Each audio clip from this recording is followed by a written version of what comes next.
अस्सलाम वालेकुम miss, thank you so much कि आपने ज्वाइन किया। थैंक यू सो मच जी। मैं समझती हूँ शुक्रिया आपका है कि आपने इनवाइट किया और I think it's a great opportunity. मैं आपसे ये जानना चाहूँगा कि अपनी जो ब्रीफ जर्नी है वो बताइएगा, यहाँ तक आपका सफ़र कैसा रहा? अच्छा, आपको पता है कि चार्टर्ड अकाउंटेंट्स का सफ़र इतना आसान नहीं होता, ठीक है? काफ़ी वो आपने उसके ऊपर मीम्स भी देखी होंगी कि वो डिफरेंट किस्म की स्लाइड्स हैं, जिसके अंदर पहले जो स्लाइड है वो आपको थोड़ा कम काटती है, फिर उसके बाद और ज़्यादा, और जो एमएसए वाली स्लाइड है वो तो बिल्कुल ही जिस्म को 2 टुकड़ों में करके जो है वो लेके जाती है। सो बट सफ़र बहुत दुश्वार था, मुश्किल था, लेकिन अल्हम्दुलिल्लाह मैं समझती हूँ कि आप अंदाज़ा लगा सकते हैं मेरे सफ़र के बारे में कि मेरी 2 बेटियाँ हैं और मैं चाहूँगी कि वो दोनों भी चार्टर्ड अकाउंटेंट बने।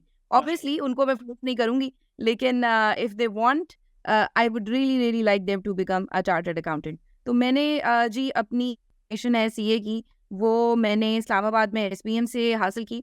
उसके बाद फिर आई joined KPMG Taseer Hadi and company for my articleship and I worked there for 4 years.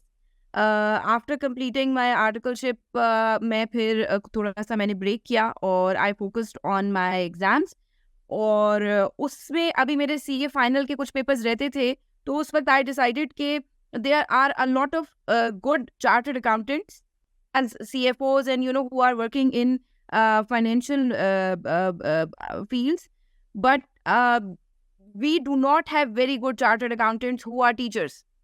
सो जो धक्के हम परेशानी, आई एम श्योर मेहताब साहब आपने भी उठाई होंगी। मैं ये चाहती थी कि हम वो परेशानी जो है ना अपने स्टूडेंट्स के लिए ख़त्म कर दें। So that's how I join teaching.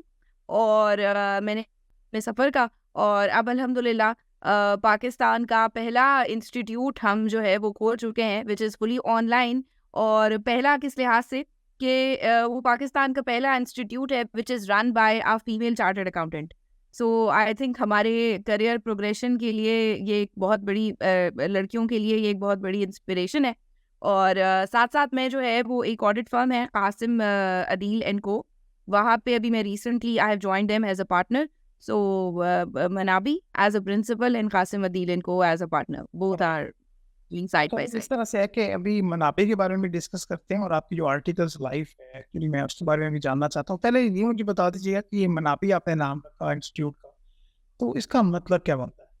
और दूसरी ऑनलाइन सही से। इंस्टीट्यूट्स की अगर हम बात करें तो मतलब जितने फिजिकल इंस्टीट्यूट्स हैं उतने ही ऑनलाइन है और कुछ एडिशनल ऑनलाइन भी है, तो कंपटीशन तो काफ़ी ज़्यादा बढ़ गया हुआ है।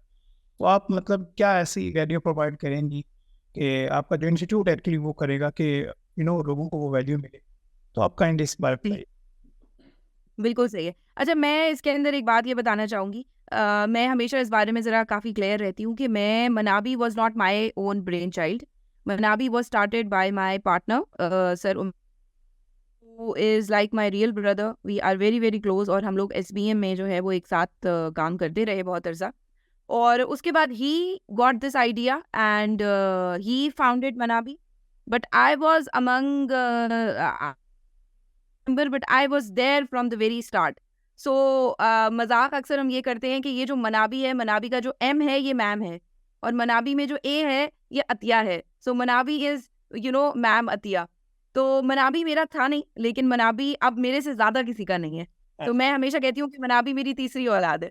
सही। मनाबी का मतलब क्या है जी? मनाबी का मतलब है, मनाबी इज़ अ जापानीज़ वर्ड और इसका मतलब है टू लर्न, सीखना, लर्न। तो इसीलिए जो हम वीडियो के आखिर में कहते हैं लेट्स मनाबी, सो इसका मतलब है let's learn together, let's learn. अच्छा, काइंडली मुझे ये बताइएगा कि आपकी सब्जेक्ट स्पेशलिटीज़ क्या हैं? और जो मैंने आपसे क्वेश्चन किया कि काफ़ी इंस्टीट्यूट्स हैं, कंपटीशन ज़्यादा है, तो आप लाइक किस तरह से वो कैटर करेंगे, ये भी बताइए? बिल्कुल सही। अच्छा, मेहताब साहब, सब्जेक्ट्स जो मैं पढ़ाती हूँ, मैं बिज़नेस लॉ और कंपनी लॉ और उसके अलावा मैं पढ़ाती हूँ ऑडिटिंग एंड एश्योरेंस। और मेरे बहुत ज़्यादा फ़ेवरेट सब्जेक्ट्स हैं ऑडिट का, केपीएमजी तासीर हादी एंड को में मैंने एडवाइज़री डिपार्टमेंट में भी काम किया है। ज़्यादा एडवाइज़री में काम किया जहाँ पर मैंने इंटरनल ऑडिट्स काफ़ी किए, और मैंने तकरीबन कोई 1 डेढ़ साल ऑडिट डिपार्टमेंट में भी काम किया। तो the experience that I gained from there really helps me with these subjects. और एक चीज़ और ऐड करना चाहूँगी, लोग कभी-कभी मज़ाक में कहते हैं मैम ब्रैग बड़ा करती हैं, लेकिन अब ब्रैग करने वाली बात है तो तभी करती हूँ।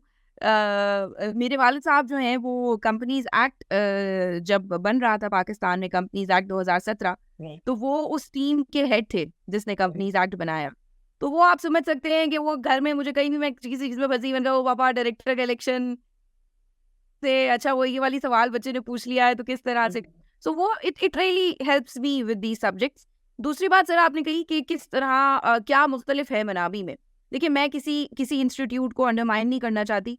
यही असातिज़ा हैं जिनसे पढ़ के आज मैं इस काबिल हुई हूँ, जिनको मैं अपना मुर्शिद कहती हूँ। तो ये तो अल्लाह का करम है कि आज उनके साथ बैठने का मौका मिल जाता है। हम तो उनके पाँव में बैठे हैं, हमारी जो है ना ये हैसियत है। सही। लेकिन ये जो देखिए मैंने over the course of time online colleges कुछ इस तरह से हिसाब किताब है कि नॉर्मली क्लास रिकॉर्डिंग दी जा रही होती है और बच्चे बड़ा पसंद करते हैं। मैं बिल्कुल ऐसा नहीं कहूँगी कि बच्चे वो क्लासेस नहीं लेते, बच्चे बहुत पसंद करते हैं। लेकिन वो उस टीचर की वजह से क्लास ले रहे होते हैं, जो टीचर उनको, क्योंकि वो इतना ज़बरदस्त है कि वो उसकी क्लास लेने के लिए कोई भी तकलीफ बर्दाश्त करने के लिए तैयार हो जाएंगे। तो वो क्या होता है कि बोर्ड के ऊपर लिखा हुआ है, बच्चे ज़ूम करके क्लास ले रहे हैं, it gets very difficult for them. और यही वजह है कि फेलियर का ज़्यादा बढ़ता जा रहा है, बिकॉज़ उस ऑनलाइन क्लास में पता ही नहीं चल रहा होता है कि कौन-सा स्टूडेंट बैठा हुआ है, कौन-सा स्टूडेंट किस वक़्त अटेंड कर रहा है। तो मनाबी में सर मैं थोड़ी-सी बात लंबी होगी, लेकिन मुझे इजाज़त दीजिएगा कि मैं 2-3 बातें बताना चाहूँगी। एक तो ये है कि हमारे पास जो है वो हमारी जो क्लास है वो फुली एनिमेटेड है। जिसका मतलब ये है कि एनिमेटेड पीछे सारी की सारी हमारा जो कंटेंट है वो लिखा हुआ आ रहा होगा, जिससे स्टूडेंट का इंटरेस्ट बहुत इंटैक्ट रहेगा, नंबर 1 बात। नंबर 2 बात ये है कि हमारा पर हम बैकएंड में जाकर देख सकते हैं कि किस बच्चे ने किस दिन कौन-सा लेक्चर अटेंड किया है और कौन-सा लेक्चर है जो वो बीच में छोड़ के भाग गया है और कौन-सा लेक्चर है जो कि अटेंड करके स्किप करके आगे बढ़ गया है। सो वो फिर हम कॉल करके जो है वो उसको एक खूबसूरत अल्फाज से नवाजेंगे। उसके अलावा सर हमारे तीसरा जो एक अहम फीचर है जो मैं आखिरी बात करूँगी, वो ये है कि हमारा जो पोर्टल है इसके अंदर एक बहुत ज़बरदस्त फीचर ये है कि ऑन स्क्रीन एमसीक्यू प्रॉम्प्ट, जिसका मतलब ये है कि एक बच्चा वीडियो देख रहा है और वीडियो देखते-देखते एकदम से उसकी स्क्रीन पे सवाल आ जाएगा और वो सवाल उसको ज़रा-सा झंझोड़ भी देगा और वो जब तक उस सवाल का जवाब नहीं देगा वीडियो आगे नहीं बढ़ेगी। सही। तो वो भी एक जो है ना वो बड़ा इंटरेस्टिंग फीचर है। सो आई थिंक ये फ़र्क है जो कि हम मनाबी में और दूसरे कॉलेजेस में दे रहे हैं। बाकी आई एम श्योर सारे असातिज़ा अपने हिसाब से बहुत अच्छा काम कर रहे हैं। अच्छा, मुझे ये बताइएगा कि मैं अभी आर्टिकल्स के बारे में आपसे क्वेश्चन करना चाहता हूँ कि जब आप आर्टिकल्स ये कर रही थी, तो फीमेल के लिए क्या चैलेंजेस होते हैं? अभी चैलेंजेस में मैं आपको कुछ हाइलाइट्स कर देता हूँ, बाकी आपको ज़्यादा बेहतर पता है। लाइक फॉर एग्जांपल अगर हम वर्क लाइफ बैलेंस की बात करें, उसमें अगर हम बात करें आपकी ड्रेसिंग पे, कॉन्फिडेंस पे, अगर आपको कोई कोई बात कर देता है, मैनेजर हो या आपका कोलीग हो, वो कोई हार्श वर्ड्स यूज़ कर देता है, तो आप किस तरह से गाइड करना चाहेंगे? क्योंकि मैं ये चाहता हूँ कि आप ज़्यादा बेहतर है, क्योंकि फीमेल्स के इंटरव्यू हमारे कम ही होते हैं, तो अगर आप इसको ज़्यादा एलेबोरेट कर दें तो ज़्यादा बेहतर होगा। अच्छा, इसके अंदर मैं सबसे पहली बात ये करना चाहती हूँ जो कि आपने की कि वर्क लाइफ बैलेंस। सो देखिए, मैं जब आर्टिकलशिप कर रही थी 1 साल हुआ था मेरी केपीएमजी में, मेरी इंडक्शन हुआ है कि मेरी शादी हो गई थी। 2 years old at that time और मेरे अम्मा-अब्बा ने मुझे कहा कि बस ठीक है, धक्का मारेंगे, सही। So they sent me to my husband's house और शादी करते हुए ज़रूर ली थी मेरे इन-लॉज़ से। It was a totally arranged marriage, लेकिन मेरे इन-लॉज़ से उन्होंने एक एश्योरेंस ज़रूर ली थी कि मेरी ना सिर्फ़ आर्टिकलशिप कंप्लीट करवाएँगे, बल्कि वो मुझे एक क्वालिफाइड चार्टर्ड अकाउंटेंट बनने से भी नहीं रोकेंगे। अल्हम्दुलिल्लाह they fulfilled their promise, but it was hell difficult. It was very, very difficult. आपको अपने घर की ज़िम्मेदारियाँ, मैं सुबह 6 बजे उठा करती थी, मैं खाना पकाती थी, मैं खाना पका के, नाश्ता बना के, लोगों को दे के, उसके बाद मैं केपीएमजी जाया करती थी। अब आपको पता है उस टाइम पे ऑनलाइन क्लासेस का भी इतना दौर नहीं था। तो हम शाम को ऑफ़िस से वापसी पे कभी क्लास लेते हुए आते थे, कभी वीकेंड पे क्लास लेते थे। It was all very, very difficult. लेकिन मुझे ये बताइए कि अगर डिफ़िकल्ट ना होता, तो क्या इतना वर्दी होता? क्या आसान चीज़ों की मतलब क्या इसको मैं किस तरह से क्या मुश्किल क्या कीमती चीज़ें हासिल करने के लिए आप थोड़ी-सी मुश्किल नहीं उठा सकते, सही। ठीक है? So yes, it was very difficult. I had to constantly juggle and I still have to interview में 5 मिनट लेट हुई हूँ ना मैं मेहताब साहब, क्योंकि मैं डायपर बदल रही थी, ठीक है? हाँ, so being a female, but the thing is Mehtab Sahab, मैं समझती हूँ Allah Tala has created us females in a way that we can multitask very easily. हम एक तरफ फ़ोन पे बात भी कर सकते हैं, हम एक तरफ मोहल्ले की गॉसिप भी कर सकते हैं, हम एक तरफ जो है ना वो ज्वेलरी भी पहन सकते हैं, हम एक तरफ अपना प्रोफ़ेशनल जो है वो काम भी कर सकते हैं, और हम बच्चों को भी देख सकते हैं और हॉस्पिटल की ड्यूटी भी कर सकते हैं। राइट। क्योंकि सीए के बारे में इम्प्रेशन है वो ये है कि ख़वातीन यहाँ पे कैसे करेंगी और किस तरह से मैनेज करेंगी। मैं जो पर्सनली समझती हूँ सर, मेरा ख़्याल ये है कि being a chartered accountant female is easier than being a female doctor. वजह वजह ये है कि यहाँ पर आप ये एक वाइट कॉलर प्रोफेशन है। आपका वास्ता साफ सुथरे लोगों से पड़ता है। आपको हर किस्म के लोगों से हॉस्पिटल में मिलना नहीं है। यहाँ पर आपका वास्ता उन्हीं लोगों से पड़ेगा who have certain level of maturity and certain level of qualification, number 1 बात। उसके अलावा ये बात इम्पोर्टेंट है यहाँ पर कि आपके जो होते हैं वो बहरहाल दूसरे प्रोफेशन से, अगर मैं मेडिकल की बात करूँ, बेहतर है। 36 घंटे की ड्यूटी वहाँ पर एक मेल डॉक्टर को भी करनी है, एक फीमेल डॉक्टर को भी करनी है। जबकि मैं ये समझती हूँ कि आईकैप में जो कुछ कुछ उसूल हैं, थोड़े से कहते हैं कि ख़वातीन और हज़रात बराबर हैं, लेकिन मेरा ख़्याल ये है कि ख़वातीन को थोड़ी-सी लीवे, बहरहाल मैंने तो एटलीस्ट केपीएमजी में देखी है कि थोड़ी-सी लीवे, जिस तरह हज़रात को जो है वो रात को 2-2 बजे घर भेजा जा रहा होता है, कम से कम हमें 10 बजे तो भेजा जाता है। तो मेरे हिसाब से chartered accountancy is easier to manage than medicine और then any other profession.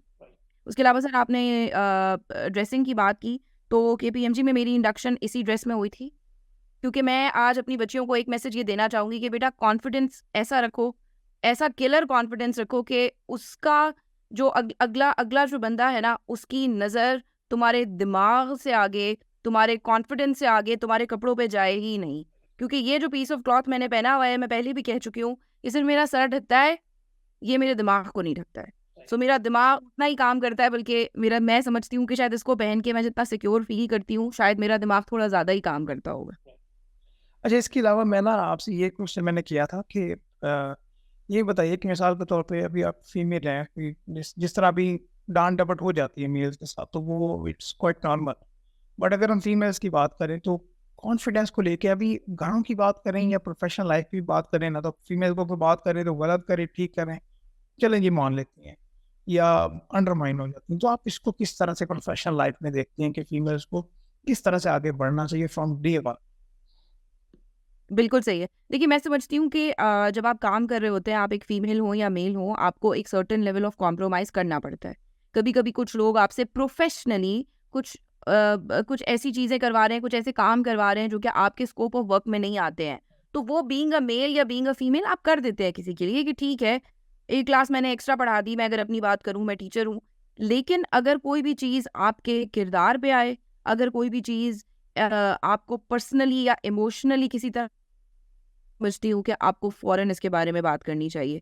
Again बात करने का कॉन्फिडेंस कैसे आएगा? कुछ लोगों के अंदर होता है कॉन्फिडेंस, और कुछ लोगों को फैमिली की तरफ से दिया जाता है। अगर आपके पास ये दोनों चीज़ें नहीं हैं, ना तो आपकी फैमिली से दिया गया है, ना आपके अपने अंदर है, तो फिर बेटा आपको पैदा करना पड़ेगा। मैं अपनी बच्चियों को ये बात कहूँगी कि फिर आपको ये पैदा करना पड़ेगा।